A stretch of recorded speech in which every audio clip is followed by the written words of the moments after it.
ladies and gentlemen. We are the Millie Goats. I'm AK. Edge is here. J-Vi will not be here because he is stuck in traveling, and Tex is on his way, we've been told. Episode 337. It's November 30th, 2025. Let us be the first to wish you and yours a happy National Cookie Cutter Day on the eve of December 1st, dude. It's Christmas season. Can you believe it? Christmas season, the best season. The lights are on the trees. Lights all over the place when you're riding around. Christmas music blaring on the way back home today. Sorry, I was a few minutes late. I forgot that I didn't set up all my stuff because I brought it with me back to my family's place. I always travel with my podcast gear, so my bad that we're a few minutes late. But, hey, we got football on right now. Washington Commanders still in the hunt, facing the AFC second-place team, Denver Broncos, 9-2 versus 3-8. Washington not dead yet. If you're on the In the Hunt graphic, that means your season is still alive. So, shout out the Commanders, still putting it on. If we're here, you know B. McCormick's here. He's most on time. And I'm surprised he's here because his Steelers got shellacked with Aaron Rodgers out there looking like Rudolph the Red-Nosed Reindeer, getting his face slammed through the turf by Joey Bosa. Hey, isn't that ironic that Aaron Rodgers had a red nose and then Rudolph had to come in to try to save the day? Got him. Got him. Look. Sad day. Sad day, Edge. Why? Football. It's not sad for me. What are you talking about? College football. We get conference championship weekend, then we get bowl season, which is incredible. But the days of Tuesday night, Wednesday night football, the days of all day, all you can eat, 700 games on, those days are gone, man. Now we get Saturday NFL football, but it sucks that we're already at conference championship week. Thoughts? I agree. Yeah, I mean, I said it last week when I packed up the camper. It was starting to sink in that it was over. But it's cold now, and we won the state championship. So, you know, I don't even care about what bowl we're going to, other than it doesn't matter. Yeah, Dabo, I mean, got some cheese with his wine, huh? There you go. Yeah. Especially the purple pants. Hey, we're going to talk. So if you're listening to the podcast, thank you. Thanks for tuning in. We've had a bunch of new people on YouTube coming in and chatting it up with us. Shout out to the chat who also helped our college football pick'em show because Tex wasn't here. Saved Tex is what saved happened. Him. Saved his season. Yeah. We're going to talk. We're going to talk NFL Week 13 recap. That's going to be at the end of the show. Here's what we like to do. We like to go in chronological order. Usually we talk college football first. We're going to do all the games, our pick'ems, the news, Lane Kiffin, all that stuff's going to be the first on the docket. College football Week 14, kind of summarize the main points of college football. We're going to give out our playoff rankings, our final, well, maybe not our final, but one of our final versions of the playoff rankings. Then we're going to go talk about NFL. Edge might have to leave us in. That's okay. He's got to go to sleep. And then we're going to talk about our pick'em contests, but we'll do that during the college football segment. Then our bets of the week, and then hang the banner. So it's all football. It's going to come at you fast. Jerry Fisher, welcome. He says DEW win. Do win. Mountain Dew? Who won? So we're going to get right into it, but first we got to thank the headline sponsor, Howdy Hats, at howdy.hats.enc on Instagram. She does all of our pressing for our hats. Perfect for the holiday season. If I could just mail them to people. So once all the games have now settled down, B. McCormick. I don't know if you guys realize this, but there's not a night on the week that I sit in my chair and just like, oh, I'm going to kick back and do nothing. No, I am making graphics and slides for the show every night. So my ability to package hats during football season, I've realized, is almost impossible. So I will get you a hat, B. McCormick, now that all the games have slowed down. So anyway, shout out Howdy Hats. They press them. We got rope hats. We got flat bills. They're absolutely electric. Why wouldn't you want hot takes under your Christmas tree? Okay, Edge, let's get right into it. Let's get it. Here's what we do first, okay? And this isn't our fault. Everybody knows. First of the show, we talk about our teams. Whenever they played, it doesn't matter. And if you're not here to defend your team, then we get to make up the narrative about your team. So I'm a Niners fan. We go NFL first. J-Vi's a Bills fan. Tex and ButchP are Cowboys. DYLON's Vikings. Edge's Panthers. And then his college teams, Clemson. That's his main team. and then we're all App State fans. You better go ahead and accept the Panthers right now, dude. They're winning. I care less. So here's where we start. NFL Week 13. We're going to try to hold off until Tex gets here. He said he was going to be here. Or, hey, you know what we can do? We can wait and see when Tex jumps in, and then we can all go over our games and then start talking about college football now, or we can just go and do it ourselves. What do you think, Hedge? Just go ahead. Okay. He knows the role. That's why he's waiting. He's skipping it. Do you want to go first as the state championship? You want to take? I mean, I can. Yeah, it was a great win. I was excited that karma is basically served right back to them, because last year Carolina beat us on an interception or a fumble recovery right there in their own end zone in the red zone, sealed the game. Now we got an interception right at the end of the game to, put a dagger in the old heart of the Gamecocks. So, yeah, it's going to be a great year. Just rubbing it in their face every time I see a Carolina fan that, the Tigers and the great state of South Carolina bleed orange. And, they're going ahead and flying that Clemson flag on top of the state capitol for the rest of this month. At South Carolina, BMO. I'm sorry, South Carolina, for those of you that don't know, is the great state of South Carolina. But yeah, it was great. I do have one hot take, and I wish J-Val was here to hear it, but I believe that Josh Allen is the Cade Klubnik. They're the same person. They're the same person. You see Cade Klubnik showed up in an all-black suit with a cowboy hat? Yeah, and he was dancing in the locker room with a cowboy hat, smoking a cigar. The season that they had, you can't do that. Yeah, he's just trying to show people that he's still Texas. That's fine. But I'm glad we got a win. I'm glad we got the dub. Yeah, I can't wait. It's really funny. Last year at the end of the game, my phone was just on fire from texts, like just getting texts and calls, rubbing at my face. And I was the bigger man this year. I didn't send out one text to nobody except for my little brother. And all I sent was the eyeball emojis. And speaking of which, I'll say this real quick too. The champion has fell. He has fell. Yes. Thanksgiving weekend. Yeah. Oh, you're talking about the range. Yeah. Thanksgiving weekend, we went out and shot some skeet. And little D went 100%. And your boy missed some. Oh, so you fell?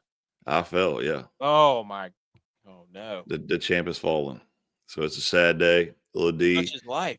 Enjoy that win, because that's the only win you got since we beat the crap out of South Carolina. So in your face, I'd still rather have a W for Clemson in your face. I thought you meant you beat the champ, but you were the champ. No, I was a champ, yeah. Oh my gosh, dude. Undisputed. Not anymore? Not anymore. Little D's got me. Trying to think if I lost anything this weekend. No, I don't think so. No. I did eat a lot of apple pie.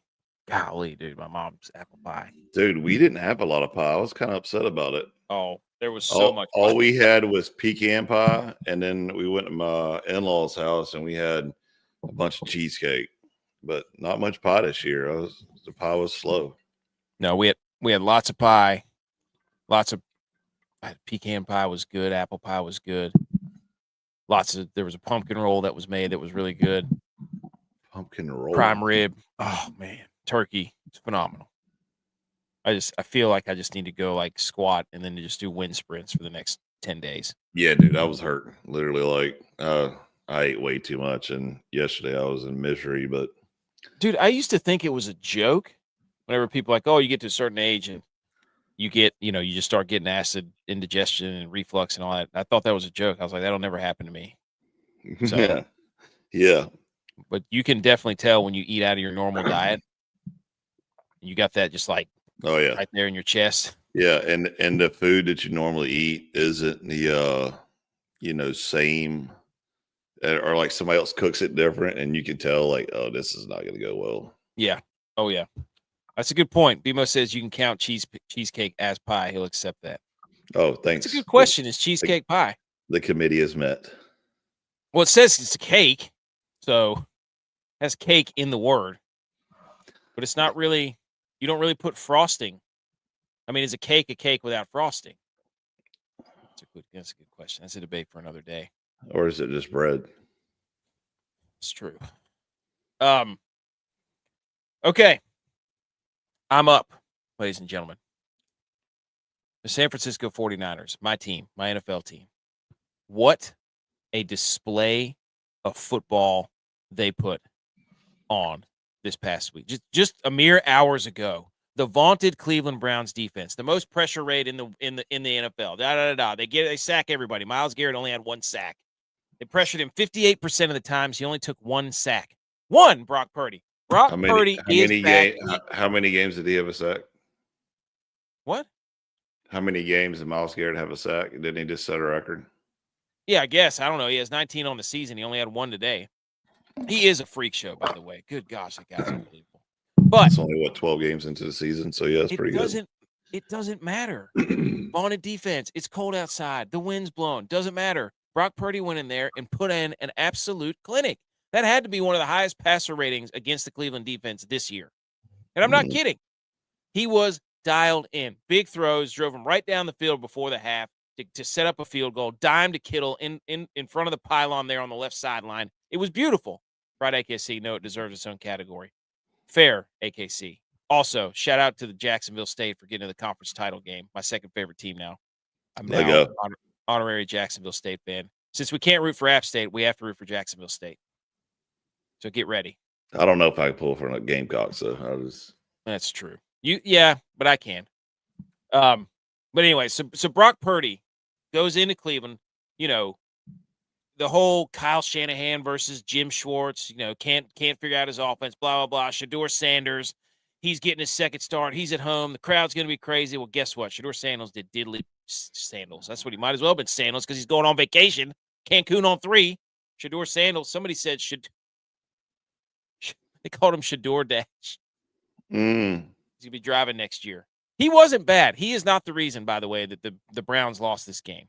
The Browns special teams are the reason they lost the game, and Brock Purdy was absolutely electric because, I don't know if you know this, but Christian McCaffrey didn't really do jack today, okay?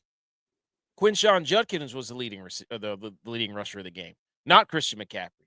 So when Christian McCaffrey had a bad game, they said, hey, Brock Purdy, why don't you beat us? And guess what? He did, okay?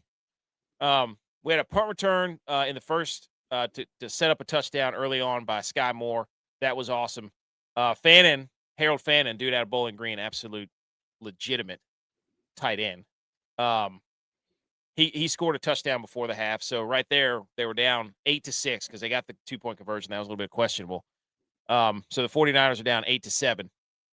Purdy gets him down the field for a field goal right before the half. That was electric. He was just dropping dots left and right. Boom, boom, boom, all the way down the field. Dime to Kittle. Big pass play. We're up 10-8 going into the half. Cleveland, where the game turned, they had a 4th and 1 in their own zone on the third quarter. They fumbled it, and that's the 49ers recovered and kind of never looked back from there. Also in the third quarter, Purdy had a third down sail route to George Kittle. Huge. And then a few plays later, Purdy pulls the old zone read, boom, pulls it out, just runs it in for a touchdown. He had a rushing touchdown, a passing touchdown. But yeah, the Cleveland special teams, big punt return they let up. They had a kickoff return where the guy caught it and ran out of bounds at the 5, and then they muffed a punt later. So the Browns special teams killed him. And then Purdy had a touchdown pass to Jennings late, who got in trouble for apparently saying some weird stuff to people. And that's why he got punched in the groin last week. So the jury's out on Juwan Jennings, but Brock Purdy is 16 for 29, 168 passing yards this game. Yep. And you think he was absolute electric factory, huh? He was. He threw a lot of balls away. He probably threw at least 5 balls away. And I'll take that. Dude, don't go in there and throw. I check the stats. The most fast-forwarded part of this podcast is when AK talks about the Niners and Purdy. Absolutely. They hit the 30-second on their podcast. I'm just saying, dude, they won 3 in a row. They're one back of the NFC West now. They're one back of the number 1 seed in the NFC. And Purdy's playing his best ball right now against the best defense on the road. Again, another time where Kyle Shanahan, with every other quarterback, has gone up against Jim Schwartz and sucked. Here comes Purdy to write the record book for him, just like he did in the playoffs on the 2 comeback wins. That's all I'm saying. People didn't think the Niners were going to go in there and cover because it was a 5.5-point spread. It was probably the most bet of any bet on the board was Niners or Browns plus 5.5. Guess what? Wrong. Brock Purdy's back. Not so fast. I want to hear people get on this. They roasted him for the Monday night game. Now let's praise him against his defense. Come on. Look, we're going to give Josh Allen MVP votes for throwing for 120 yards against the Steelers defense. It stinks. One of the worst defenses in the league. And he couldn't throw for more than 120 yards? Get out of here. Unbelievable. Hello, Joshua. Welcome to the show. We're yelling about the 49ers. B. McCormick's so mad. Oh, love it. Okay, I'm done with the Niners. That was big time win. Big time win. Stay in course with the NFC. This thing's not over, dude. This thing's not over. We get the Seahawks. We get the Bears. Could be for the 1 seed. That's all I'm saying. That's all I'm saying. All right. Next. The Buffalo Bills. J-Vi's not here. He didn't send anything in. The Buffalo Bills go into Pittsburgh in an absolutely horrific game to watch. It was pathetic. It was 7-3 at halftime. The Steelers had the lead. The Bills could not throw the ball at all. Shador Dash is brutal. But it was 7-3. Bills get out of there 8-4. Steelers now 6-6. Ravens get the AFC North lead back. Bills stay pace with the Patriots. Josh Allen was 15-23 for 123 yards and a touchdown. Then he had a rushing touchdown. He broke Cam Newton's record. Yada yada yada. I'm here, dude. And James Cook had 32 carries for 144 yards. He didn't score, but he had a fumble. The leading receiver for the Steelers was Darnell Washington, the big tight end. The Bills were missing both their tackles. This game was off. Did you watch any of this game? Yeah, I watched the second half of it. Awful. This is just bad football by both teams. I missed the spot where Aaron Rodgers broke his nose. I wish I would have saw that. But it was coming right out of the half, dude. It was like the first drive of the half, Joey Bosa just completely planted his face into the turf. And he had to come out and he got a breathe right strip, and then he came back in. He looks so pathetic with that little cast on, dude. But Keon Coleman caught a touchdown pass. I mean, if J-Vi was here, he'd probably have some stupid stat that he could give us about how the Bills did this and the Bills did that.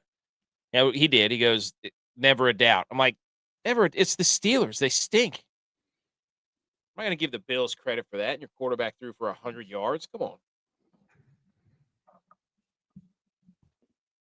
You have any questions about the Bills?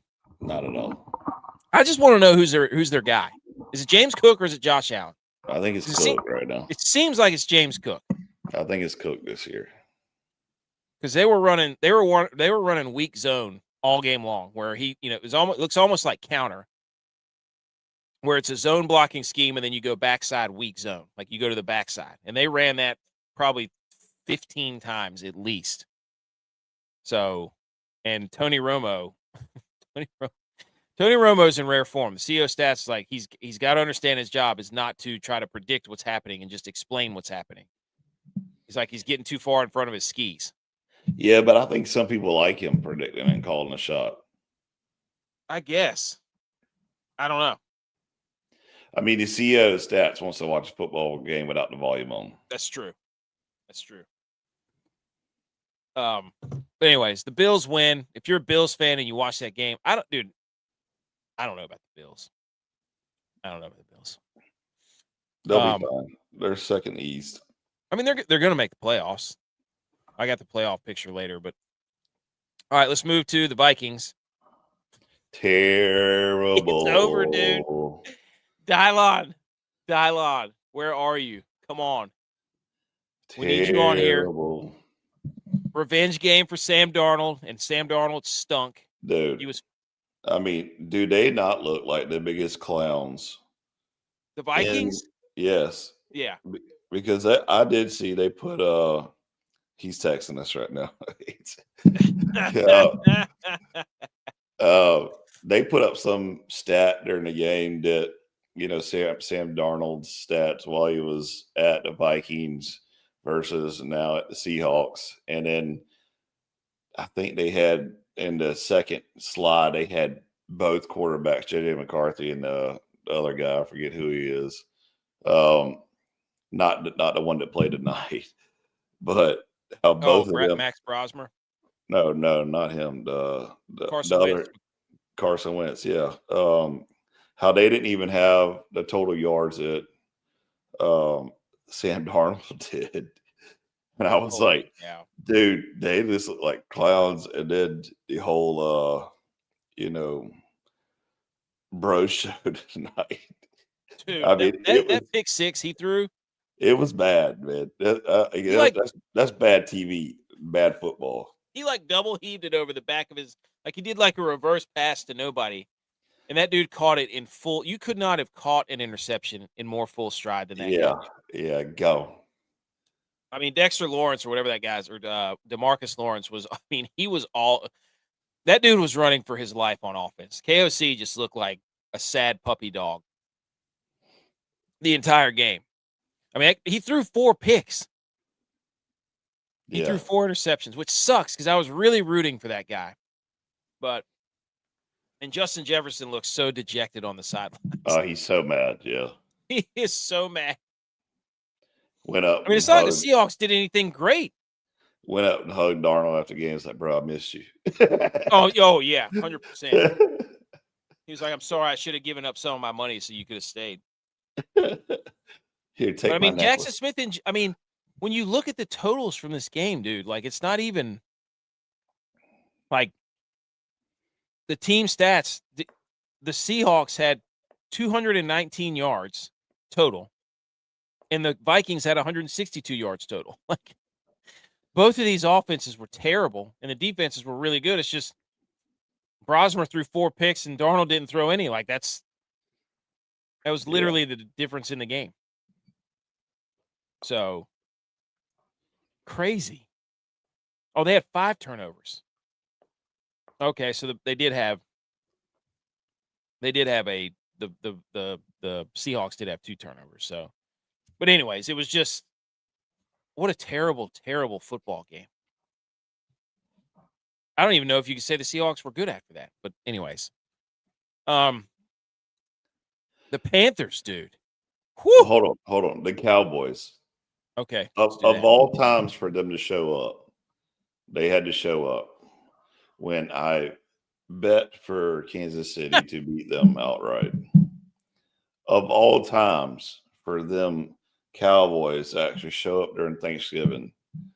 And I think maybe I sparked the interest in them because, I said last show, I was like, is Kansas City America's team because they're playing on Thanksgiving and Christmas? And I think Cowboys heard it in the locker room and got a little upset about it, and Dak sent an email to his Pure Leaf Tea Company saying we're going to need some extra caffeine in these boys. Dude, how about Jake Ferguson just basically shoving his fist right in the turkey's stuffing box? Oh, yeah. After the game, dude, just freaking Samus that thing from Super Smash Brothers or Thanos. Just put the rings and the Infinity Stones in that bad boy. Who was the guy that fisted it and ran off with it? That was Jake Ferguson, the tight end. Yeah. Freaking just fist right in that bird's, what, dude? Yeah, it went wrist deep. Brownie gun. Hey, can I have this? I'm out. Dude, I'm serious. Oh, man. But the Cowboys win 31-28. Dak Prescott immediately the first play of the game or first series of the game throws a pick, and I'm like, here we go. Yep, game over. Here we go. George Pickens sent out the tweet of Patrick Mahomes' wife, Brittany Mahomes, said we're going to eat today, and then he immediately deleted it, and then Dak throws a pick, and then the Chiefs go down and score. I'm like, oh my gosh, the Chiefs are about to rout the Cowboys. This is going to be the worst thing. It was a lose-lose situation. I don't want either one of these teams to win, but I find it more hilarious that the Chiefs lost. But it was actually a very entertaining game to watch. You know what I'm saying? Like it was a fun game. Like the Cowboys are back in the mix for sure, which is crazy.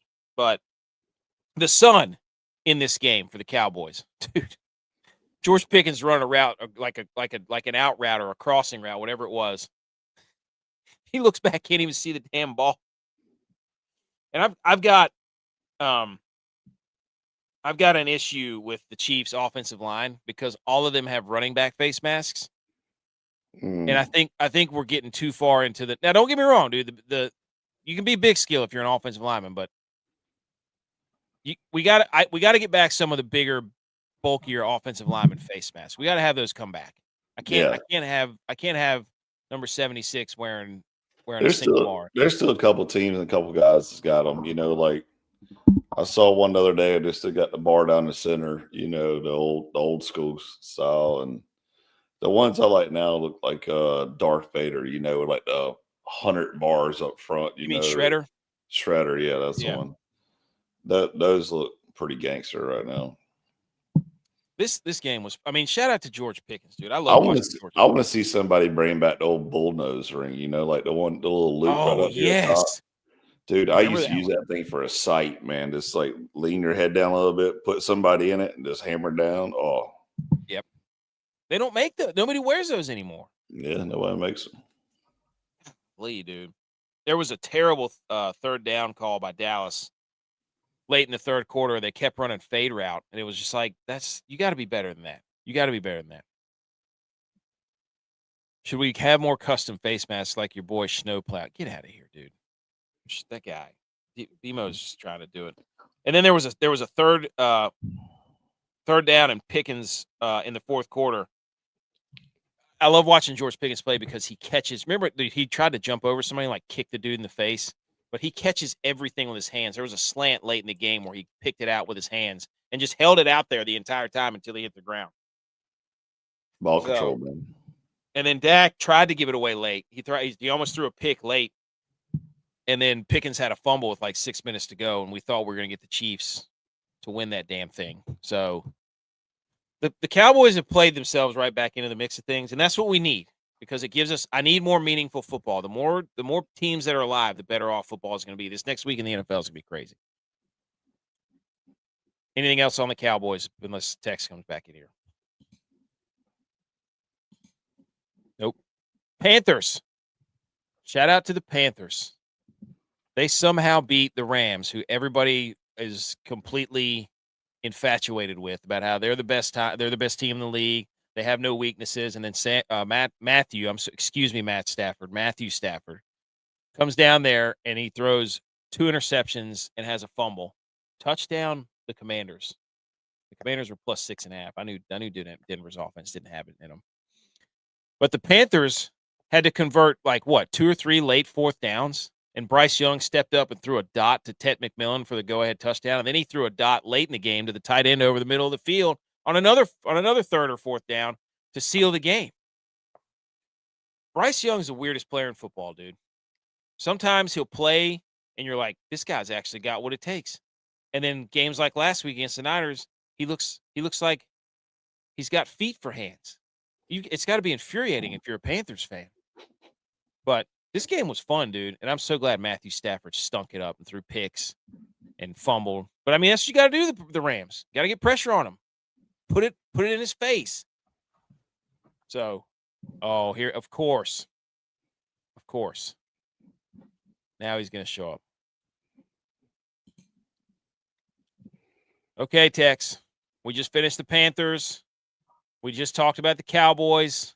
I see you wear that Clifton orange. You have anything to add about the Cowboys? Sounds great. The Cowboys. Sorry, I had to switch my audio. The Cowboys looked like the best team in the division this weekend. Are you still? You said earlier that it didn't help that the Panthers won. No, that did not help. You're saying that the Cowboys can't get the 1 seed? Is that what you're saying? I'm saying they need the Panthers and the Bears to both lose a few games each. And the Panthers beating the Rams did not help. That was such a weird. I'm watching that game and I'm like, surely this is a joke. Personally, I think it's because Matt Stafford isn't a good outdoor quarterback, and it was not good weather. It was rainy. It was cold, and he's just not built for that. Nope. He's built for domes. Agreed. Him and Jared Goff, not outdoor quarterbacks. That's why home field advantage is so important for them. Mm-hmm. Vimo wants to know, is Texas back? We're not to the Texas part of the show yet. I mean, I've got 11 reasons to discuss. Okay. We're getting ready to get to it because we're done with our teams. Do you have anything else? How fun was that game to watch on Thanksgiving? I mean, for me, you and me, we were together. Yeah, it was a great game to watch. It was very fun because, we talked about it over and over again. It was hilarious to see the Chiefs getting chiefed. The calls going the way they're supposed to go, but not for the Chiefs. All the ridiculous pass interferences, the one time that Mahomes was right there on the sideline, but he was messing around and was, dancing there on the sideline and then got killed, and they were like, "Oh, throw the flag," but he was, he wasn't out of bounds. He was doing his little thing, and he got caught. So, just all the stuff happened, and it was a fun game to watch, and it felt really good to see. It was very entertaining. And my favorite part, my quote for after the game was "no crumbs left," and the dudes took the turkey. Everybody's taking a bite of the turkey there after the game. That just shows you the team is together. He was taking that turkey into the locker room. Ferguson was, for everybody to take one bite of turkey. That's everybody's taking a bite of the turkey as a team and eating it as a team turkey. And then Jerry Jones comes out with the turkey leg for his press conference. And so everybody's stuck all to the corners of his mouth. Old man eating food. Everybody's in. That's all you need to know. Everybody's in. That's a team right there. That's a team move. When old people kind of eat food and then it just gets like frost on the corner of their mouths. That's what Jerry Jones. They can't feel anything. Everybody's like, that was a straight up team move. Shout out to this dude who just caught a touchdown pass for the Commanders. That was a sick touchdown catch. Also, in the Rams game, shout out to Puka Nacua. Go look at his one-handed catch. That was dirty. I saw that. Sick. He is contested one-handed catch and just arm strengthened into his body and kept it the whole time. That's pretty good. Yeah, I don't. The whole thing with the StreamYard and the YouTube. Sorry if it's messed up. I have no idea what they've done. But StreamYard's given us this weird option where you can. It makes you choose like a portrait. I don't know which one to choose. I don't know what to do. Like you literally just said it. It was like StreamYard gives me an option, so I don't know which one to choose, so I'm not going to choose it. So both of them is center option. I don't know. When's the last time the boys won back-to-back big primetime games when it mattered? They've beaten the defending champions, the past two champions. Yeah. They might as well just take the Super Bowl trophy and give it back to us. Beat both teams. Now there's expectations. All the fun again. Now you got to, if you lose to the Lions, season's back over if you lose to the Lions. No, it's not. Thursday night. Not really yet. Help from the defender. Which one? Wait. Which catch? Anything else on the Cowboys? No. Pickens is an animal. If you give him just an inch of space, he's gone. His hands are so good. I love it. His hands are good. If you give him it, I mean, he's changed. He has single-handedly changed that offense. Turned it into something else. CD Lamb looks like the number 2. Like that's honestly what it looks like. I told you weeks ago that there was a wide receiver controversy in Dallas. Nobody wanted to listen. Guess what? Well, it doesn't help that Lamb drops a lot of the balls that are thrown. So weird. Out of It nowhere. is really weird. All of a sudden, he just can't catch. Yep. Okay. And then App State, goodness gracious, dude. Season's I over. mean, Jerry Jones is looking like a genius, is he not? Ever since they made those trades, Straight up genius. people are gonna have to lay it at the feet of Jerry Jones. He made some moves and they paid off. Their defense is completely different now. And it was awesome to see Travis Kelce dropping balls, by the way, late in the game. Big third down. Then Rashee Rice dropped one. It was incredible. I don't think old T Swift was at that game, was she? Well, she's giving up, dude. I mean, of course she's not. They suck.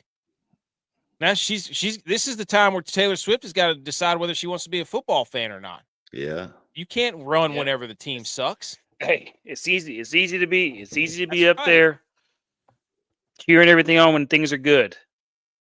Come on. This is where you find spotlight. out who the real fans are. Where's all the Taylor's boyfriend girls? Huh? Where's all those?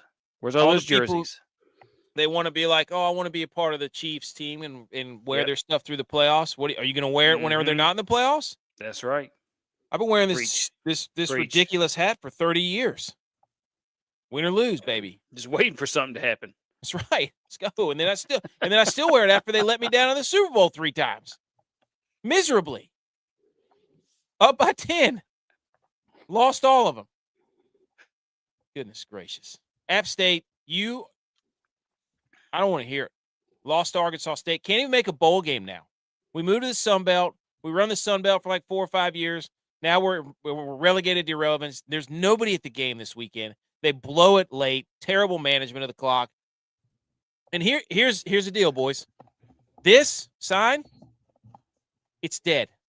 Get everybody and anybody who's listening that's an App State person who does roll nears, retire it. It's not Tuscaloosa up there. Agree. Give me this sign so I can plant it angrily. We do not roll anything called nears in Boone. No. You roll joints. Yep. That's right. You can roll pottery. That's right. You can roll your shopping basket full of beer. You can roll your ankle hiking up and down the Greenway or the Appalachian Trail. Bro, slide down the hill from the Brown House. Yeah, you can blow an ACL out jump there. Over the side of the mountain and roll down the hill at Mountaineer But Village. we do not roll nears. We do not roll nears. You don't roll nears. It's over. I agree. Roll nears is what got us in this stupid predicament. You bunch of idiots. You don't roll. It's roll tide. That's it. You don't roll anything else. Gosh, I hate that. I need this sign. All right, let's yell about something else. I'm tired of yelling about App State because it just makes me mad. Oh, man. I can't believe you did it. I can't believe you did it. Hold on. Let me hit the music. I forgot to hit the music. I just completely ruined the segue. Everybody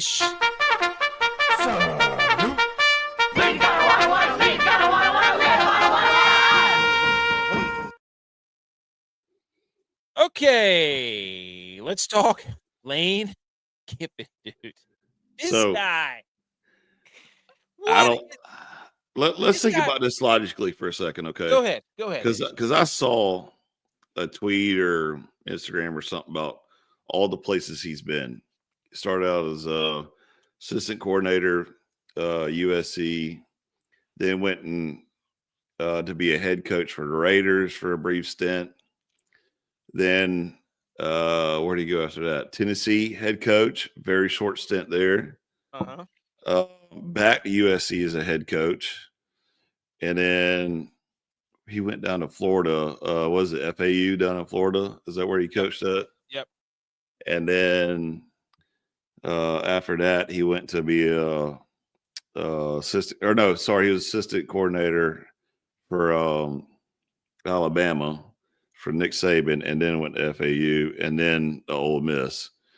And can I just go ahead and say this is like, why does NCAA and the NFL for that just recycle coaches? Like, I feel like you get probably 3 strikes and you're out. And I know that there is very damn good talent in the coaching world in the lower ranks. and there's one very damn good talent. There's an offensive line coordinator over there at Utah State that is just foaming at the mouth for an opportunity right now to be a head coach. Yep. And when he does that, he won't have enough hands or fingers for national championship rings. But they just keep rinse and repeating these old washed up coaches. Like, what are we doing?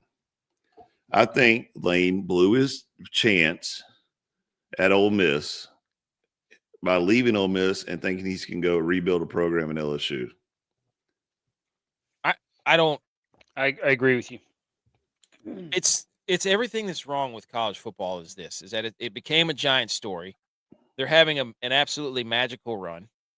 University has built themselves up from basically nothing in irrelevancy to competing for a national title. And even then, it's not enough. And the reason it's not enough, I was talking to my neighbors about this, and they were asking me, like, what do you think? And, obviously we all played ball, and I'm like, here's what I think. They've devalued winning. It means nothing because you can go and capitalize on your likeness at any point of the year when really there should be a designated time where you should be able to do that. And it shouldn't be during the season at any point, regular season or postseason. And until they fix that with the coaches and with the players, winning will not matter. You know what I mean? Like we're going to bend over backwards and break our backs and bend the knees to the SEC when they don't even care about winning because they got Ole Miss to the playoffs, and this guy leaves to go to another SEC school. So we're going to completely bend the rules and ruin the sanctity of college football for somebody who doesn't care about winning whenever everybody tells us that they win the most. They don't care. He doesn't care. So I don't want to change all the rules for somebody like him. Make all this stuff happen in the offseason, period. This cannot happen in the regular season, players or coaches.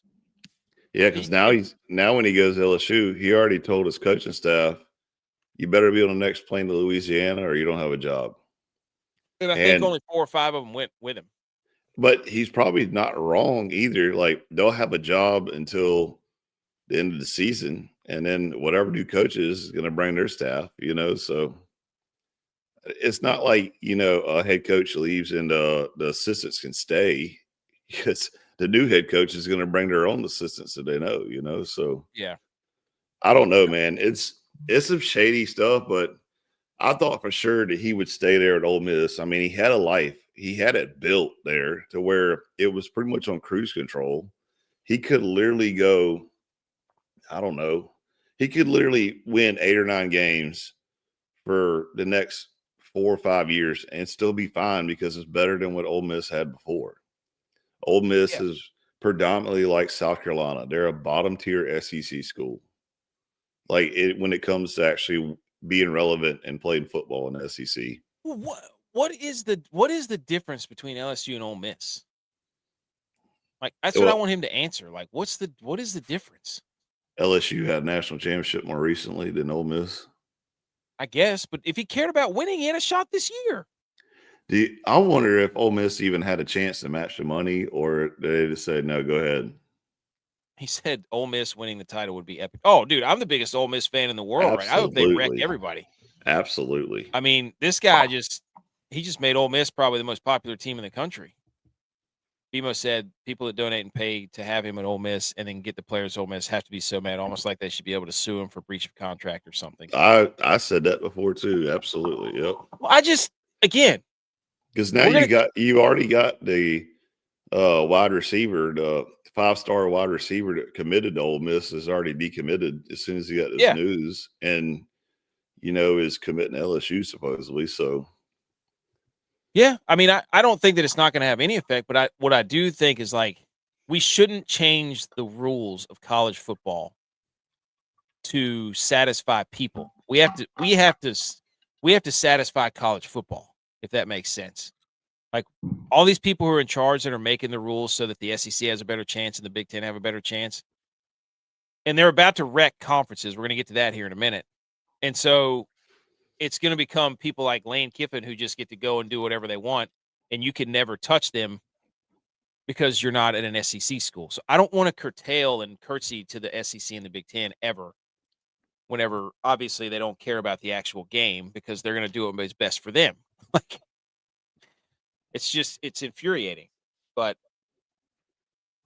after a lot of prayer, and I spent time with my family, this is what he said: make the difficult decision. This is from his account, to accept the head coaching position at LSU. I was hoping to complete this historic 6-season run with this year's team by leading Ole Miss through the playoffs, capitalizing on the team's incredible success and their commitment to finish strong and investing everything into a playoff run with the guardrails in place to protect the program in any areas of concern. My request to do so was denied by Keith Carter, despite the team also asking him to allow me to keep coaching them so they could better maintain their high level of performance. Unfortunately, that means Friday's Egg Bowl was my last game coaching the Rebels. I'm looking forward to my new start with the unique opportunity at LSU. I'll forever cherish the incredible 6 years I spent at Ole Miss, rooting hard for the team to complete their mission and bring a championship to Oxford. Buddy, he is trying to throw Ole Miss and this guy under the bus, but I'm right there with the guy from, you can't have your cake and eat it too. No. Yep. Yeah. You left before the season started and you want to go coach the team? Yep. And then he's saying, oh, the kids wanted it too. Dude, if I was one of those players, I'd be like, forget you, man. See, that's what I wonder too. Like, how many of those players actually wanted him to stay? Because, I was surprised that he coached Egg Bowl because, we said, who was it, TJ or something, saying that who was watching the flights down in LSU saying that he bought a house in Baton Rouge or something. Bought a house already and, all this. And, we saw it a couple weeks ago. I can't believe he actually coached Egg Bowl and without making this public. I don't know if it was like part of his contract or what, but he was excited in that game. He already knew in his mind then he was going to LSU. Yeah. So, I don't know. If I was a player, I'm like you, though. I'd be like, Coach, what are you doing? You're part-time now. Get out of here. You couldn't wait a month. Right. Like, if you're that good, and even if you told LSU, yeah, I'm coming, just let me finish the season. But again, that's why you shouldn't be able to talk to these coaches until after the season. Well, and I hate to say it, but even Nick Saban said that during College Game Day Saturday. Nobody's thinking about the damage this doing to the team and the players. Yeah. I mean, this is it, at this point, it's like you're asking the question, does Ole Miss still get in the playoff or do you let somebody else in? Well, now they won't even let them in the playoffs, supposedly, because Lane Kiffin's not there. That's what I'm saying. I mean, what do you do? I mean, is that open? Was this all part of the SEC's? Was the SEC in on this to get Texas in? They're sabotaging. Just to get Texas in. They're like, we can't in good conscience put them in without their coach. What a waste of a season then. That could have been somebody else's ranking. Like, as far as I'm concerned, the whole thing means nothing. I don't know. I just can't believe he left. It's a shocker. I thought he was going to stay at Ole Miss. What does he want? It's clearly he doesn't care about winning because he was winning there. He had a chance to win a national championship. I guess he wants $90 million. He wants money. I mean, go get your money, dude. But again, you do that, but we can't change the rules unless we have to change the rules to better the football. The football, not coaches and players. We have to save football. But some say you can't have football without coaches and players. But I don't want coaches to just leave in the middle of the season. I don't want players to leave in the middle of the season. We got to stop it. Tex, what do you think? Didn't Lane get fired on the tarmac one time? Alabama, yep. I think he's just taking the mindset that it's never going to happen and begin. He's going to be the one who's doing the leaving people on a tarmac. I think that's kind of how he's approaching this. I don't think that experience changed the way that he deals with college programs. Even though I think everybody knows, it took him 6 years to get where he's at with Ole Miss. It'll probably take him 4 years to get back there with LSU. But he could have done the same thing at Ole Miss in a shorter time frame over the next 3 years. I agree. To win more, but I think it's just about the money. He wanted the money. I think also we've all played NCAA football growing up. Mm-hmm. You always left as the coach if you were the coach. You went to a new school. So maybe he's doing real life NCAA football. Maybe. I don't know. Maybe he just wanted to supervise his girlfriend and that linebacker. or his daughter in that linebacker. Yeah, role. that's what it is. He wanted to go. Yeah, he wanted to go sit there and say, Yeah, "You that's right. think you got jokes now? Now I'm coach, and you're That's riding the right, dude. bench." Yeah. But I You mean, can't- Ole Miss you has just got can't money, leave. dude. You Ole just Miss can't has got leave money. now.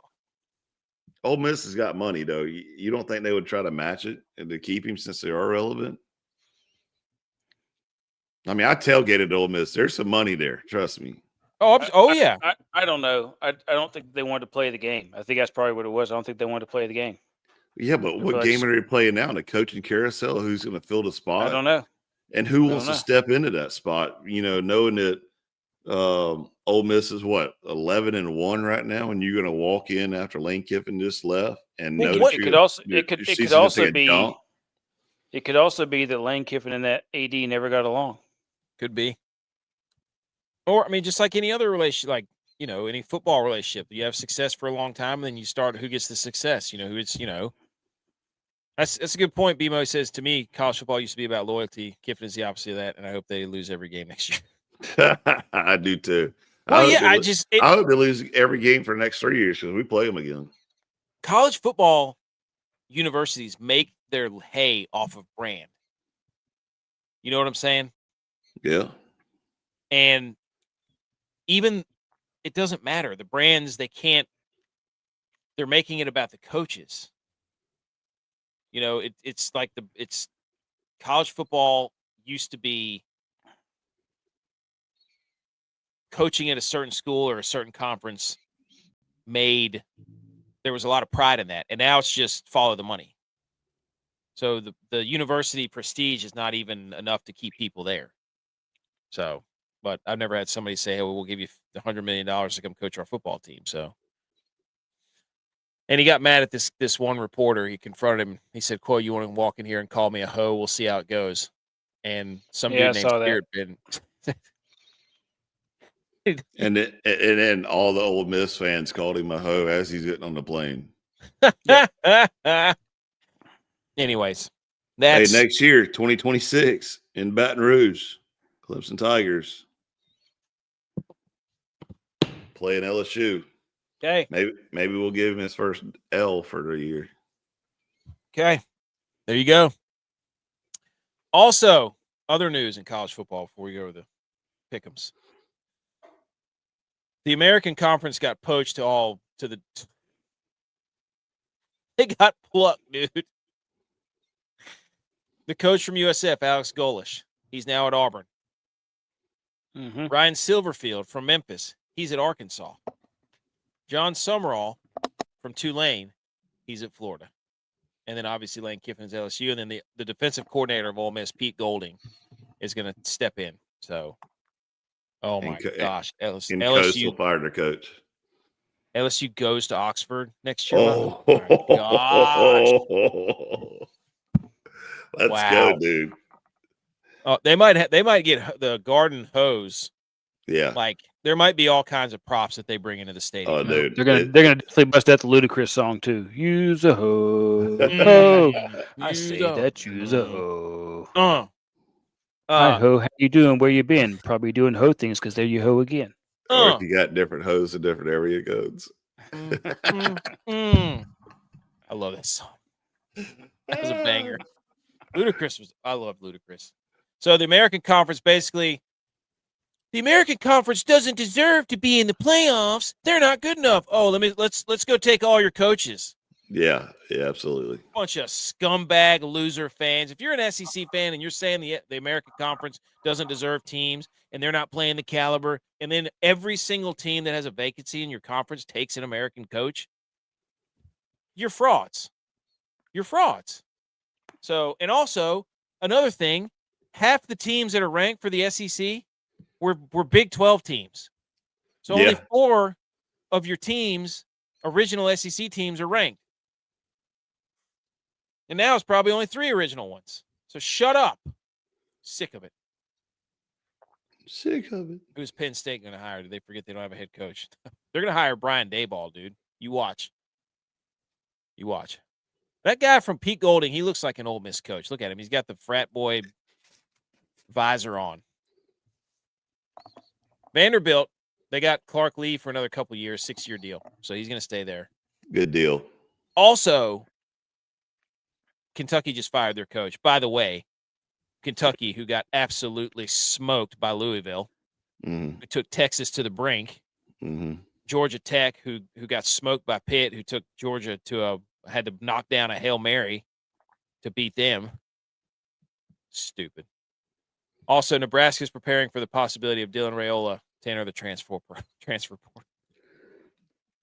Oh no, the guy who went to 4 different high schools in 4 years and 2 different colleges, he's going to transfer? Shocker. Texas Tech? No, not at all. No. I could see him going to LSU. No. No way, dude. That guy stinks. He's not good. He's probably going to like UNLV. Purdue or something. Okay. Vandy. He can go to Vandy. Not a chance. He ain't good enough.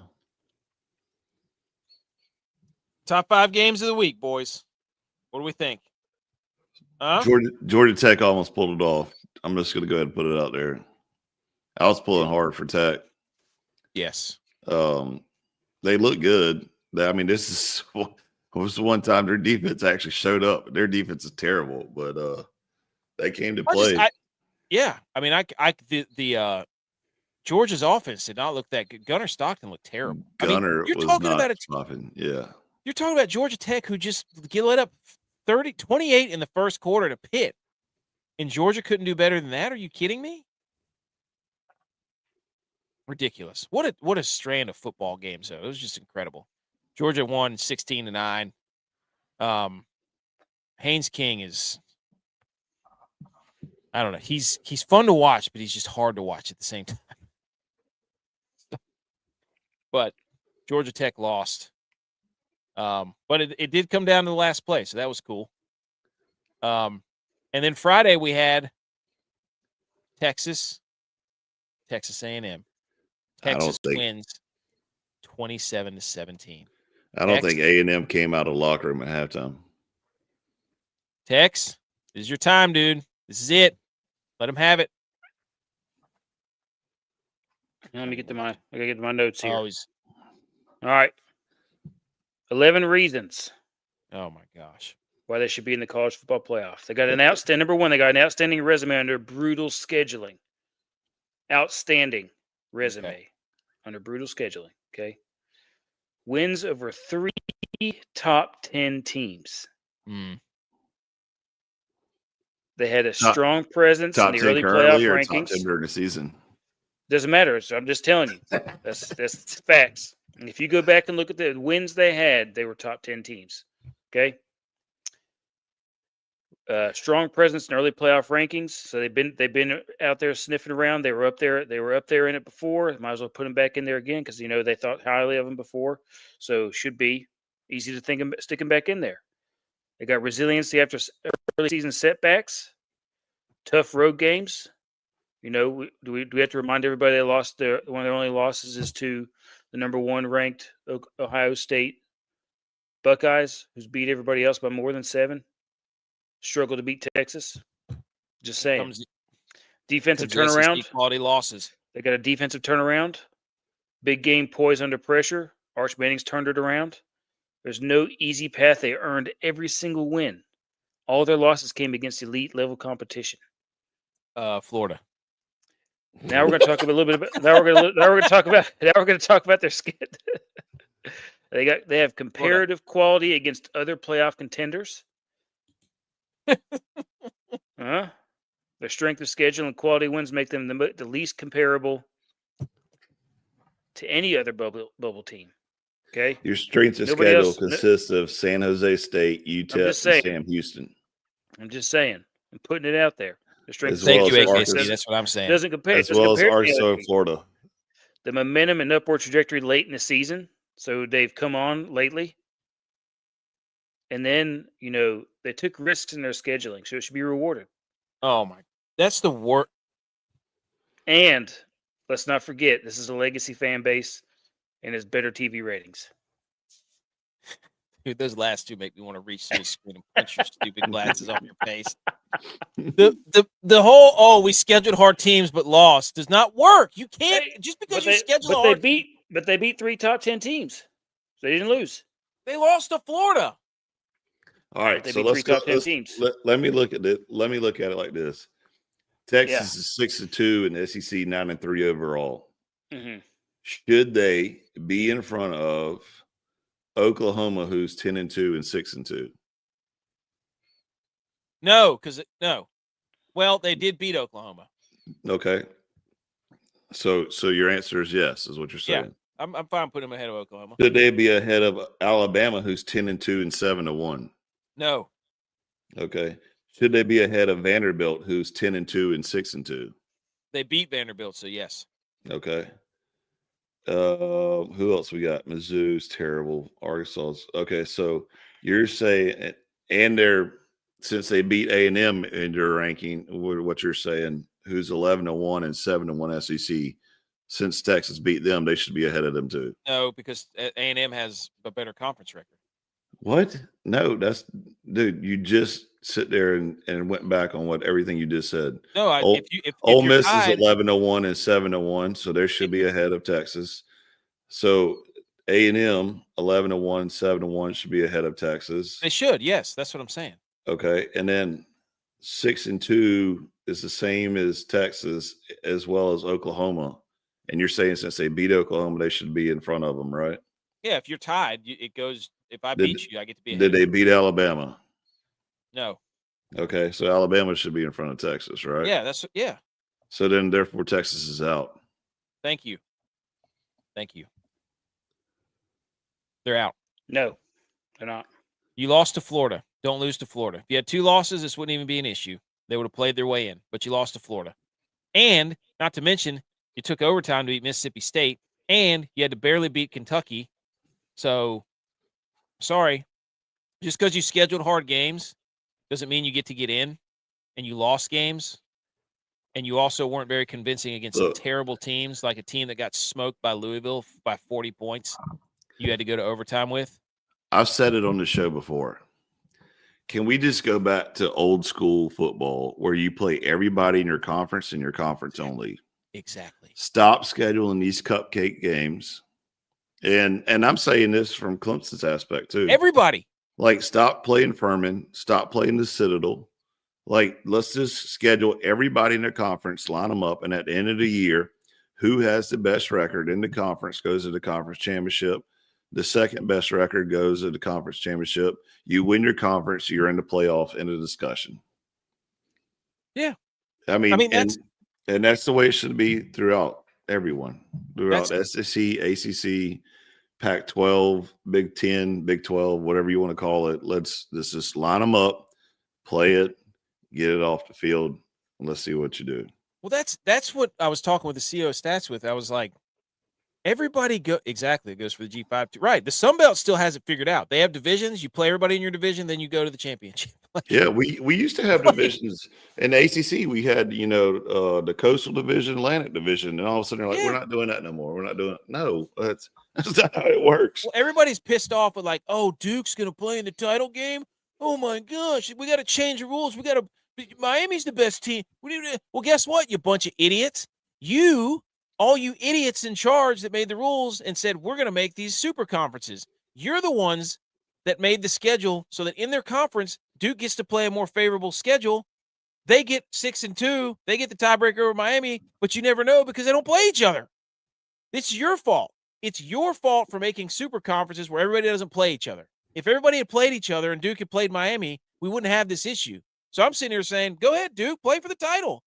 You played who's in front of you. It wasn't your fault that they made super conferences and you don't have enough games on your schedule to play everybody.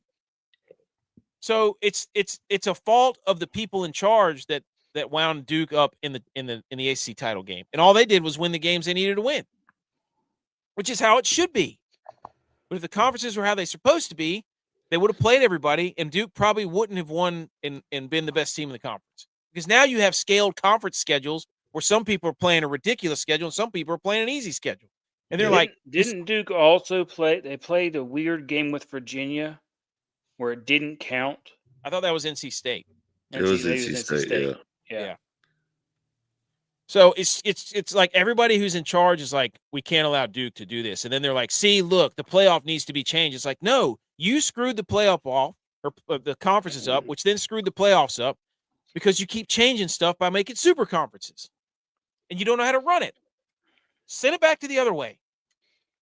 NC State beat Virginia like second game of the year, and for some reason they said it wasn't considered a conference win. It's because I think it was like an emergency scheduling game. Something like that, yeah. But Yeah. anyway, it might have been the case where ACC made that rule that they can't play any cupcake conferences or something like that in the first couple weeks. Well, Texas, they changed that. They changed that rule. Yeah, the ACC changed that rule. They did like some sort of they can't play any Sun Belt conference teams or something like that. Well, Texas A&M is a perfect example of this. They had a schedule where there's a red line of like the conference teams they played in the SEC. All of them are below the red line of like they don't have more than like 4 conference wins. They were supposed to play at that game. Yeah, NC State was. Yeah, and so they backed it up and played Virginia instead. So, but it was outside of the schedule parameters of the ACC. Looking back, they should have played. Well, no, NC State. They should have beat Virginia this year. Well, yeah, but they should have played that. Ooh, they should be rewarded for scheduling that game, right? They should. Yes. It's a scheduling upgrade. Good question, AKC. Put NC State. Put them in the playoff. But Texas A&M, they played one team in the SEC with a winning record in conference, and they lost to them. So, okay. Marcel Reed got hurt. That was a scary moment, by the way. Okay, so Texas won. Whatever. Who cares? Did I write anything down for that? No. What I did write down is Ohio State, Michigan. This game actually sucked, by the way. Yeah, it was terrible. I'm just going to go ahead and say it. I was really excited. Now, it didn't suck because it started snowing. It's just Michigan in their passing game could not do anything. They couldn't run the football. They kept kicking field goals in the red zone. Ohio State just bullied them on defense. And Tex and I were talking before the game that Julian Sand just doesn't look like a cold weather quarterback, and then he proceeded to throw like 3 touchdowns. But they did pick off Julian Sand early, but they couldn't score a touchdown. So then you had the guy where the Michigan guy headbutts the referee. That whole deal. Yeah, what was going on with that crap? I didn't understand that. So that was motivating at the same time, though. I don't know. Not as bad as the Florida State guy or the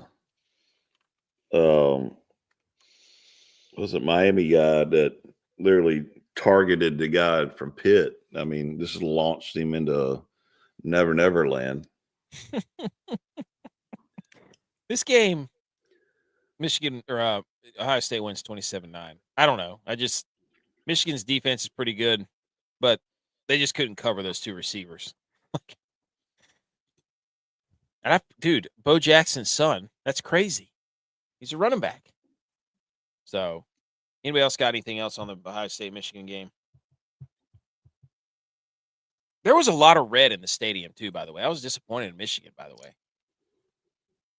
It seemed like there were a lot of Ohio State fans. So the curse is over. First time since 2019. But it looks like Ohio State's going to win it all again, right? Yeah. Pittsburgh versus Miami. Dude, Miami destroyed them. That dude, Malachi Tony, or whatever his name is, he is a freak. He is everywhere. So shout out to that guy. Miami won 38-7. It was never even close. So, and then the Iron Bowl. Whoops. The Iron Bowl was awesome. That guy, I cannot believe. So Alabama wins 27-20. I cannot believe that dude fumbled at the end of the game. Oh, no. He should have just gone out of bounds. So we got a roughing the passer with 5 minutes left to go in the game. They had a bunch of those calls, too, with special teams there for a while. Auburn did. Dude, Auburn's wide receivers and running backs could not hold on to the football. Fumbling, dropping passes. clanging off their face mask. But, I mean, credit to Alabama. They had a 15-play, 75-yard, 8-minute touchdown drive, and they went for it on 4th down and got it. So, but if I'm watching that game, I'm like, is Alabama a dominant team? I mean, Auburn stinks. That quarterback's awful for Auburn. Yeah, but it's a rivalry game, man. It's hard to judge a team off a rivalry game because, you know, you got Auburn who has nothing to play for other than to just demolish Alabama's season. Like that's a whole nother level of adrenaline right there versus Alabama has everything to lose. Yeah. And can't afford one hiccup in that game. So they have to play perfect. And they got, you know, Auburn on the other side pinning the ears back, drooling at the mouth. So it's hard to sit there and say, like, look, you don't think you should deserve this, that, or the other when, you know, you got somebody there just hunting right now. It was a fun game. That was a fun game to watch. It wasn't as good as close to Carolina game. I'll put it to you that way. Well, it wasn't even the best game on at that time. Cal SMU was on, and that game was wild, dude. That game was I watched the first half of that. That was pretty crazy too. Unbelievable. Highly disappointed SMU on that one, but yeah. Tex, anything else on the Iron Bowl? No. It's just another best Auburn game where they couldn't throw the ball. I think for the 8th year in a row. I think if Alabama would have lost this game, though, the coach would have been fired on the spot. He probably would have gone right to Penn State. Yeah. Oh, then Lane Kiffin goes to Alabama. Let's go. Sit in Nick Saban's seat. Hire Nick Saban. That's why Nick Saban as a consultant and then leave him on the tarmac. Dude, that's why they waited till Sunday to announce it. They wanted to see who won the Iron Bowl. See if he had a shot at Alabama. Oh, wow. Love it. Great weekend of college football. Love it. That was a lot of football from Thursday all the way through yesterday and today. Upset alert. Upset advisory, sorry. San Diego State, New Mexico got hosed in the conference championship computer rankings, whatever it was. But San Diego State, they lost at New Mexico. That game was rocking. What a fun game to watch. Boise State should have lost to Utah State. What a game. Boise State gets out barely by the skin of their teeth. So we lost that one. Hey, South Carolina was on upset advisory, and guess what? Clemson took it to them. That's a win. Western Kentucky was on upset advisory. Shout out the Friday KC. We were pumping this thing out left and right. They thought Western Kentucky was going to go on to Jacksonville State and get a win. Nope. Jacksonville State off to the Conference USA Championship. Shout out Cox. We had Miami on upset advisory and Ohio State. Neither of those were even close. You could tell that the upset advisory, due to the scheduling, was not as usual. took some pretty big swings there. But we finished 3-3. Not bad. 28-50. No, 31-53 on the year. Now we move to the pick'em picks. Oh boy, Tex. Buddy. Get comfortable in that hot seat. For those of you listening to the show via audio waves, and those of you tuning in for the first time, what we've done is we've joined very late. We've joined a college football pick'em contest from CBS where they give us 15 games to choose from, and we just alternate games, and we each pick 3 games. Last week we went 9-6. The first week we went 6-9 because we all tried to do it together. Then we split up and said, you know what, we're going to do our own thing and see who's the best. So this week we started off 6-0. We were hot. I think we were 7-0. We were red hot in the early slate. And then we ended up finishing 3-5. So we ended up finishing at 10-5 overall. Edge with the clean sweep, dude. The first 3-0 of the year. Louisville cover. They smashed Kentucky. TCU smashed whoever they played. NC State smashed North Carolina. That's a perfect 3-0. You're now 5-1 on the season. Care to elaborate? I mean, I'm just lucky you had ACC slate. I was pretty nervous about picking this at the beginning, but, you know, I just went with my football brain and let's go. It doesn't I'm mean glad- we watched all these games. I mean, I watched some of them, most of them actually. I'm glad I carried the weight of the millie goats on my shoulders here. Otherwise, it'd have been a lot You of were red running X. your mouth. You were worried about. I don't know how to pick spreads. I'm Mr. Money Lines. I'm true. It's true. I'm a terrible gambler. Did you not wait till you get my pro picks? This seems terrible. Hey, not a You dude. I was mad. I was mad because US. So I went 2-1. I gave you Houston plus 2.5. They did it. They did it. They almost blew it though. They were up big. Oregon, they tried to blow it too at Washington, but they came through. And then USC, I knew that was a huge number against UCLA. They won by 19. 19. That's another 2-1 week. I'm 4-2 overall. That was a bad game too, though. USC. Oh, it was. Yeah, I shouldn't. It was. That's a huge number for USC. Just lost a really big game. They really aren't motivated to do anything. And then Tex plus the chat. The chat stepped in for you, Tex. They took Clemson. They took Oklahoma. I would have done because I already did. Would you have taken Oklahoma minus 10.5, or would you have taken LSU? I probably would have taken LSU. No way, dude. No way. You now can't. now he's fighting with the chat. I bet him.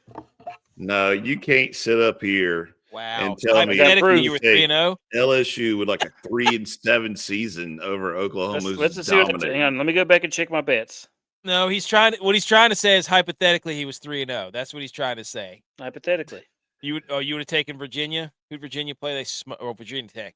Virginia Tech, yeah. That wasn't a question right there. No, that was BMO, wherever he's at, he was the main culprit of this. So Tex is trying to say he was 3-0. Let him check his bets. While we're doing that, we're going to talk about Butch P. He said Ohio State, absolute no doubter. He was right. BYU started off really slow against UCF, and they came on and just destroyed them. And then he picked FSU against Florida. That was not a good pick. So he was 2-1. And then J-Vi. That's right. Look at this. The Friday AKC, J-Vi has been ducking him. He's got some explaining to do. Agreed. Because he picked Miami. And he's addicted to Tennessee. He's a closet Tennessee fan. He is, yes. Tennessee minus 2.5. They got boat raced at home by Vanderbilt. And then he took Auburn, which he said doesn't count because of the fumble and that's. And I'm like, dude, no, that's not how it works. It's not how it works. He's trying to fudge the numbers. So J-Vi is this week's donkey, and he finished 1-2. So Tex was saved by the chat. That gets him to a 3-3. J-Vi is 3-3. I'm 4-2. Edge is 5-1. Butch is 4-2. So now we're 25-20 overall. We're cooking, boys. This is fun. We're going to do it, I guess, for conference championship week. I'm hoping they throw some FCS games in there. We need to do this next year because that would be fun to do. Season. I tried telling you at the beginning of the season, dude. I'm always open for suggestions. You tell me what to do, give me an idea, and I'll put it a graphic. So I said it. Check the message. I said, dude, right. college picking. No. Okay. All right, go on. What? Oh, yeah. Where's that bet? Oh, yeah. Okay. All right. Yeah. I didn't have the UVA game. I had the the Oklahoma and the Clemson game. Okay, yeah. So there's no telling what you would have done. No telling. I No would have won telling. 2 for sure. Did you bet Oklahoma? The cover, yeah. Oklahoma? Okay. Okay. Let's hit the electric guitar.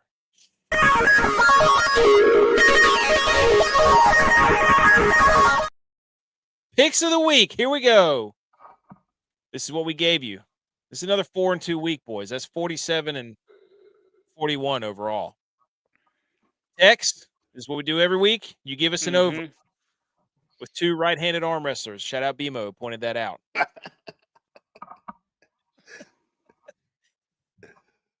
Please tell the people what over you picked. I picked the JMU Coastal over, and Coastal just fired their coach, Beck, after 3 years. But JMU had to get the style points. Coastal stinks. That game went over bigly. convincingly. And that puts me and DYLON, I believe, now tied in record and win percentage, which was his last claim. Well, I have the highest win percentage in the whole thing. Well, now we're tied, buddy. Now we're tied. You've been in a bad nosedive. The oxygen masks are out. Everybody's balling up in a little, in Put ready your mask position. on before somebody else's mask. Yep. Hopefully, the guys at the emergency exits are going to do right and help everybody off the plane. And because you're in a nosedive, buddy, and it's not looking good. You don't know what you're doing. He's chasing stuff now. He's chasing stuff. He's flustered. Ever Since which one was it? Whenever he tried to reverse jinxed his own team with the Carson Wentz. Yeah. That's when things went south. That's when he messed up. He was doing really good until he tried to jinx the betting gods, and they're out for revenge. This is what he gets. That's what he gets. I gave you the spread of Wisconsin or Minnesota -1.5 versus Wisconsin. Wisconsin stinks. Luke Fickell stinks. It was a snow game. There was no doubt. Minnesota. I'm back on top with a winning record. Everybody tried to count me out. The haters, of which there were many, said that I couldn't get back over 500. Well, guess what? We're back over 500. Java, I gave you an under. Houston Texans at the Colts, and it was way under. I think it was like 36 was the total. ButchP gave you Stanford plus 31.5 versus Notre Dame. Covered, even though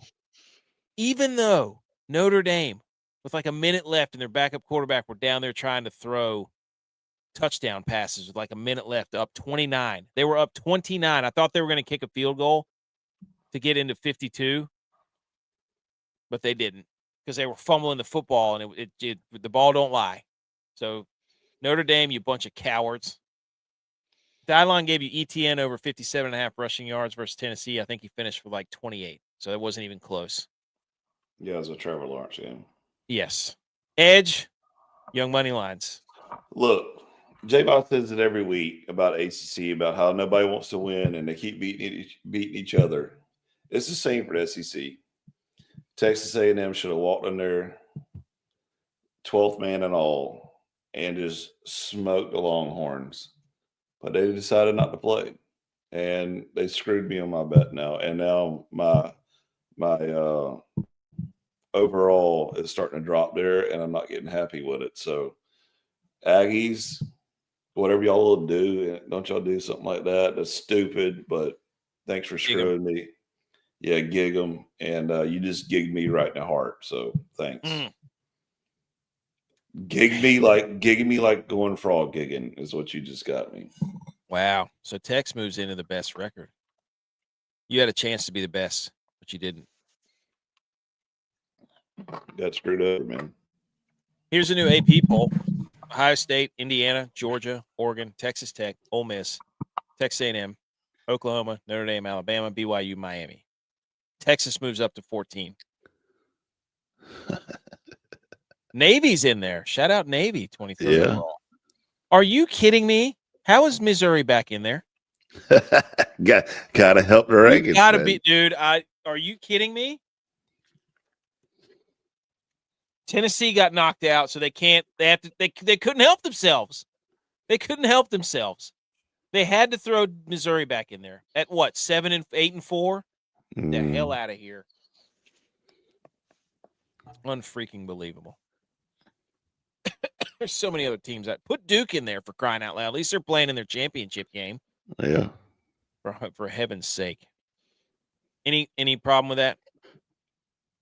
I mean, we know this is a debacle. It's been like this since they started it. So here it is, ladies and gentlemen. Here's the real rankings. Okay. Here's our college football playoff top 12 right before conference championship weekend. Now, people are going to be mad of the way this is set up. But on this show, we care about conference championships. Okay. And I don't think it's out of the question to rank these teams where they're at, because guess what? They're playing games this weekend. Other teams are not. You know why? Because they made their conference championship. Ohio State and Indiana are 1 and 2. Texas Tech is 3. Georgia's 4. BYU's 5. Alabama's 6. Virginia 7, Ole Miss is 8, Oregon's 9, Texas A&M's 10, Notre Dame's 11, JMU is 12.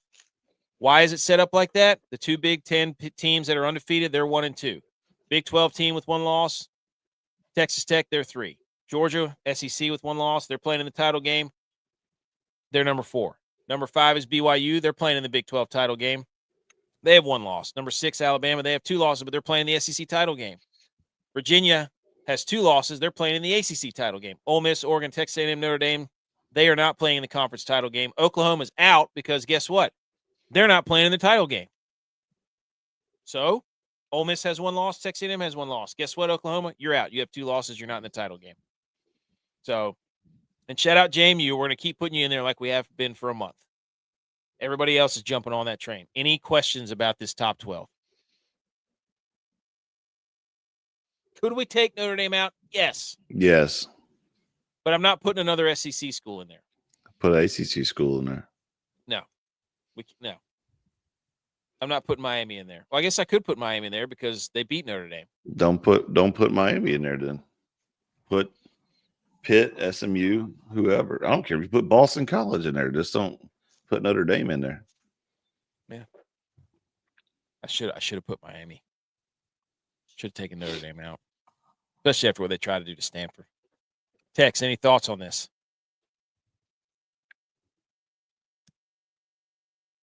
Sounds great. Good. I was just looking at, who else received votes, and I was trying to figure out if there was a way or a reason why. Like in Iowa didn't sneak in there, but I was just trying to think it through for the AP stuff.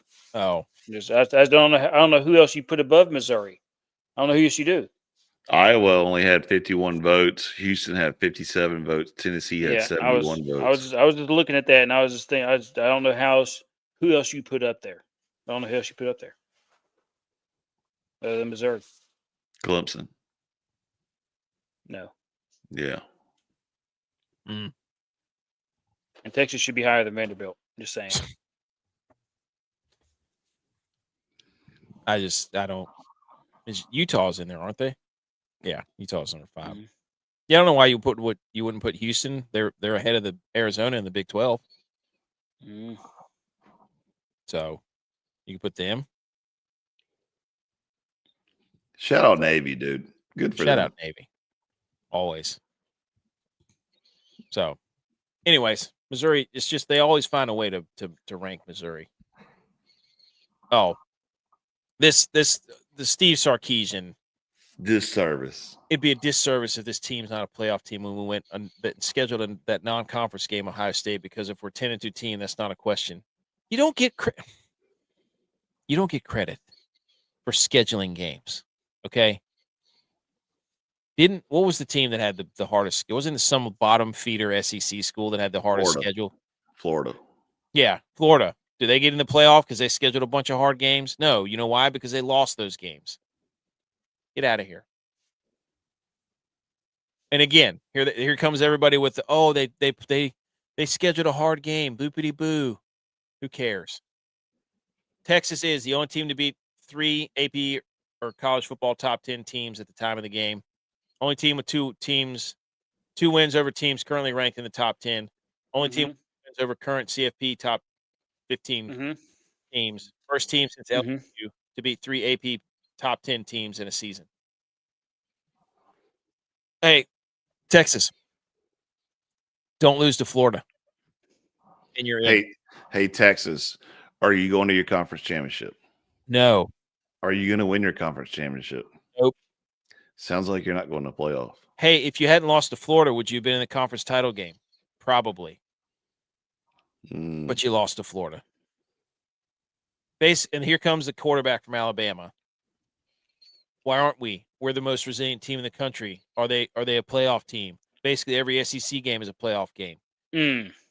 I wish I put the slide in here. The next one should have been Louisville beating Kentucky by 40. Georgia Tech losing to Georgia by 7 on a Hail Mary. But Florida State got smoked by Florida. But what was the other? There was another one. Clemson beat Clemson beat South Carolina. Like, okay, so you're 3-1 here. So let's shout out, Play the Fight song. We got to give them a shout out. Love this graphic. If you want a cool graphic, go check out Play the Fight song. They've got all the conference championships right here in a nice, clean layout for you. Times, dates, what channels. It's beautiful. Shout out, Play the Fight song. We'll go more in depth with these on Wednesday. Shout out Duke making the ACC title game. I love that, dude. I love it.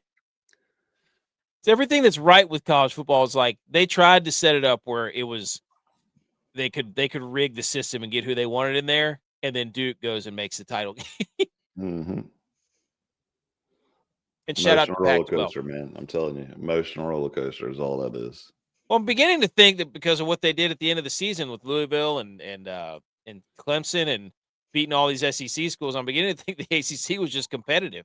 Yeah, and we're not I getting told you that from the beginning. I believe like, you. even, and we're not getting even J-Bow was like, "Oh, ACC teams just want to beat each other." I'm like, "That's because we're so good. All we do is just slay giants." Except for Florida State, they're terrible. Shout out the Pac-12 boys. Finished 1-1. Mm. Did they have a championship game? Please tell me they have a championship. If not, they should just play just because of it. Can I also say something else about Washington State University? Every college game day, you always, it's whatever consecutive. Old Crimson. Yeah. Guess how many times Clemson's been sitting right there in the same flying that beautiful orange flag that's right behind me right there with a white paw. Just as many. And they never give a shout out to Clemson. That's okay though. We'll take that. Just put it in our back pocket. But just know I'm tired of hearing. Don't send that to Dabo. Chip on your shoulder. Yeah, I've already sent it to him. The AKC is a top 15 logo, which is also true. Did you see the logo there? It's the red Jacksonville State one. Oh yeah, like the Gamecock leaning forward like that, ready to go. Like he's about to box. All right, here is the AFC playoff picture, ladies and gentlemen. Transitioning to the NFL for the next 3 minutes. All right, I'm out. All right, see you, dude. Later. Division leaders: Patriots, Broncos, Jaguars, Ravens. The Steelers lost, the Colts lost. That moves the Steelers out, and it moves the Colts out. The Jags are now in the driver's seat of the AFC South, and the Ravens are in the driver's seat. Who they play? I think each of these teams play each other this week, so it's going to be electric. Buffalo won, Chargers won, which means there's more distance between Kansas City and those teams. Cincinnati's still in the hunt because they want to make it look like the game between Buffalo next week is big time. And the Dolphins are still in the hunt because they have the tiebreaker over the Bills. I love it, dude. And then Houston. Houston's won like 6 in a row or something crazy. So, should be fun coming down the stretch. And then the NFC, this was taken before the Rams lost. But now the Bears are the 1 seed. And the Cowboys are 1 game back. The Niners are 9-4. The Packers are 8-3-1. And the Seahawks won, so they're 9-3. The Bears have the easiest remaining schedule in the whole league. That game at the end of the season, the Bears and the Niners play the last game of the season. Could that be? I need the Seahawks, and really I need the Seahawks to start losing some games. Well, they're playing quarterbacks like Max Brosmer, who's throwing no-look interception pick sixes. Yep, I need them to suffer. So suffer badly. I love how they Lions. Them and the Lions got to beat the Lions too. Look at this in the hunt list over here in the NFC. The Commanders and the Cardinals at 3-8. The Falcons and the Vikings at 4-7. Incredible. I think the Cardinals lost, the Vikings lost, the Falcons lost. So I think they're done. But if the Commanders win, they'll be the 4-8 team on the graphic. They aren't going to win. Well, yeah, probably not. I just watched that scramble by Marcus Mariota where he fell on the ground and then got up and ran for like 15 yards. Everybody's like, he was down. Like, what's he doing? And so we don't need the Commanders to win. We just need them to get plus 6.5. they're going to be a 6 plus 6.5. I don't think that the Broncos are going to do anything crazy here. They're going to run this clock out, get a couple first downs, maybe punt with like 10 seconds left to go, and that's about it. Yes. We also have to apologize for our turducken parlay because that was dead as soon as the first game started. Yep. Gibbs did not get over 102 rush plus receiving yards. He got like 86. And then Detroit lost. So parlay was dead. Then we thought we would rally with the Chiefs in Dallas going under 52.5 from ButchP. Nope. Mm-hmm. Didn't happen. Then we said, okay, we'll go to college football with J-Vi. Maybe Memphis didn't even get close to covering. But Tex, you said I just wanted to out prop DYLON, so I picked a prop. But he also hit his prop too. I know, but I'm just saying. It's not that hard. 2+ passing touchdowns, and he had Rashee Not Rice. that hard. Not that hard, DYLON. These guys were just ripping J-Vi. What are you doing? Rashee Rice over 69.5 receiving yards. Anyways, it was dead. I agree. What is he doing? He knows. He knows. It's Navy, dude. They're not. It's come Navy. on. He knows. He knows better. And if he was here right now, he would have put his both hands up. Surrender Cobra. He knows better. Yep. Here's Jake Ferguson with his fists looking like Mega Man out there. Yeah. Everybody's taking bites. No exactly. crumbs left. J-Vi tried to sneak it. Look at that. That was the point I made the other day. Good. Thank you, AKC. He said J-Vi is the under guy, and he tried to pick it over. He couldn't help himself. He had to get a little bump. He went in the closet and took a little hit. Jabroni. So, all right. Crumbs left. No crumbs left. Tex, you ready for the fastest 2 minutes in sports when I run through the rest of these scores? I think we should just skip it. I think we covered most of them anyway. We covered them all. We talked about everything. We did. Also, shout out the Ravens. They stink because they lost 32-14 to the Bengals. Yeah. And the Packers, that was hilarious to watch the Lions get their teeth kicked in. Jordan Love had 4 touchdowns. That was impressive. I don't even like Jordan Love that much. I think he's too untrustworthy. But I think the Lions are done. Do you think the Lions are done? Well, yeah, because I know that the Cowboys remember the game last year. The start of a 6-game losing streak. They ran the score up on us. It was 43-17. And so I have a feeling there's going to be some payback for that game last year. So the Lions are done. We're about to take it and run it up on them this week. They're done. Is it in Detroit? I think so. I think the last someone was at home last year. It's Thursday night. Mm-hmm. It's a Thursday night game. The issue is too, I can't talk a lot of NFL because I only watched 3 games today I watched none of I watched 2 afternoon games because I was traveling back from home. Yeah. And I did have I had all the. Let's not talk about it then. The only question I have for you. No. Okay. It's just one question. Let's do one question for each. Did Dak Prescott have a game-winning drive? Yes. No. Did Brock Purdy? No. Yes, he did. Yes. He had a game-winning drive at halftime. It has to be in the fourth quarter. No. Also, it was technically the second quarter is the fourth quarter of the first half. Okay, now you're qualifying everything. Are the Colts fraudulent? Well, yeah, we've been waiting for them to fall all year. You think the slippers fell off, Danny Dimes? Yeah. You can't do it. You can't do it. He can't do it all. He's not that guy, pal. No. Shout out the Jags. They crushed the Titans. Nobody cares about Dolphins Saints. Shout out Tyrod Taylor getting the win for the Jets. Bucks are back on track. They beat the Cardinals, and that's pretty much it. And the Raiders suck. Mm-hmm. There you go. Week 13 of the NFL. Way too much college football talk, but college football is awesome. So, all right. I have one hang the banner just quickly before we get out of here. And I think you're going to appreciate this. What the hell just happened there? Just one little quick one. Just wet the beak. Come on. Come on. Come on. Let me hang the banner for Team USA. Look at these beauties. The Winter Olympics hockey sweaters. Yes or no? I got one that looks very similar. Pays homage to the 1960 men's team that won the first ever Olympic gold medal for USA Hockey.